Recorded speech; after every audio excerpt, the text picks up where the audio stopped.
নমস্কার বন্ধুরা, আমি সুস্মিতা বাংলা ক্যানভাস চ্যানেলে সকলকে স্বাগত জানাই।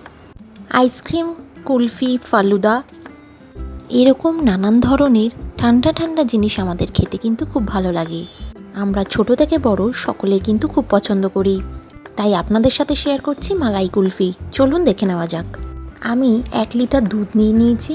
ক্রমাগত নাড়তে নাড়তে কিন্তু একটু ঘন করে নেব। দিয়ে দিলাম আমি 100 গ্রাম চিনি। কুলফিতে কিন্তু বেশি চিনির প্রয়োজন নেই। আপনারা যদি বেশি মিষ্টি পছন্দ করেন তাহলে চিনির পরিমাণটা বাড়িয়ে নেবেন।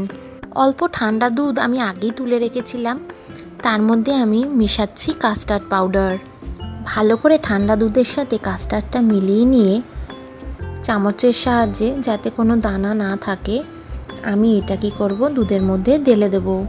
কাস্টার্ড পাউডার বা কর্নফ্লাওয়ার দিয়ে কিন্তু দুধটা ঘন হয়ে যাবে। দুধটাকে কিন্তু আমি ঘন করে নিচ্ছি। এইদিকে আমি কিছু কাজু বাদাম আর কিছু পেস্তা বাদামকে ক্রাশ করে নেব। এবার এই কাজু আর পেস্তার পাউডারটা কিন্তু আমি দিয়ে দিচ্ছি। আপনারা চাইলে শুধুই চপড করেও দিতে পারেন। আমি চপড করেও দেব আর পাউডারটাও দেব। এখানে আমি আমন্ডকে চপ করে নিয়েছি আর কিছু কাজুও চপড করে নিয়েছি। ভালো করে মিশিয়ে দিচ্ছি। ভালো করে মিশিয়ে নেওয়ার পর আমি কিন্তু ঘন দুধটাকে ঠান্ডা হওয়া অবধি অপেক্ষা করব। দুধটা কিন্তু এখন আর দুধ নেই, সেটা ক্ষীর টাইপের হয়ে গেছে, খুব ঘন হয়ে গেছে। আপনারা চাইলে যে কোনো পাত্রে ঢালতে পারেন। আমি ছোট ছোট কাপেও ঢেলেছি, গ্লাসেও ঢেলেছি আর আমাদের ঘরোয়া কাপে ঢেলেছি। আপনারা চাইলে কুলফি মোল্ডও নিতে পারেন।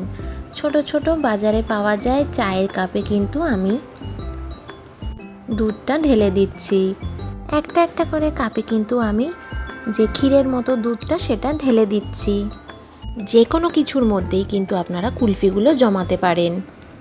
আমার কিন্তু গ্লাসে ঢালা হয়ে গেছে, কিন্তু এখনও আমার এই ক্ষীরের দুধটা বাকি আছে। তাই জন্য আমি একটা ছোট স্টিলের গ্লাসে ঢেলে দিচ্ছি আর ঢালবো একটা ঘরোয়া কাপে। আজকাল বাজারে কিন্তু খুব সুন্দর সুন্দর মাটির হাঁড়ি পাওয়া যায়। আপনারা সেগুলো পারলে কিনে সেগুলোতেও জমাতে পারেন।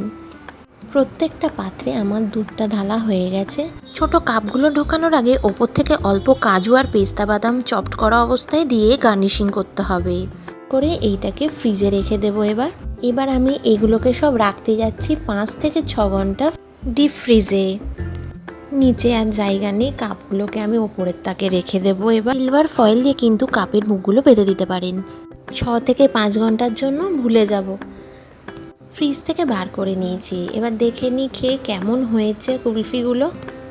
দেখুন কি সুন্দর পারফেক্টভাবে কিন্তু কুলফিগুলো একদম টাইটলি জমে গেছে। আপনারা চাইলে কুলফিগুলো আনমল করার জন্য নর্মাল টেম্পারেচারের জলে ডুবিয়ে রাখতে পারেন। আমার প্রয়োজন ছিল না, তাই কাগজের কাপগুলো কাঁচি দিয়ে কেটে নিয়েছি আর বার করে নিয়েছি। শেষে ওপর থেকে এরকম বিস্কুটের গুঁড়ো দিয়ে গার্নিশিং করতে পারেন। আবার যেমন কুলফিগুলোর ওপরে অল্প কাজু বাদাম ছড়িয়ে দিয়েছিলাম, চপড করা অবস্থায় অল্প কাজু আর পেস্তা দিয়ে দিতে পারেন। আমার কুলফি কিন্তু একদম রেডি। যদি ভালো লেগে থাকে আপনারাও কিন্তু বাড়িতে ঠিক এইভাবেই বানিয়ে দেখবেন কেমন লাগলো। আমার চ্যানেলে নতুন বন্ধু হয়ে থাকলে অবশ্যই চ্যানেলটিকে সাবস্ক্রাইব করার অনুরোধ রইল। ধন্যবাদ।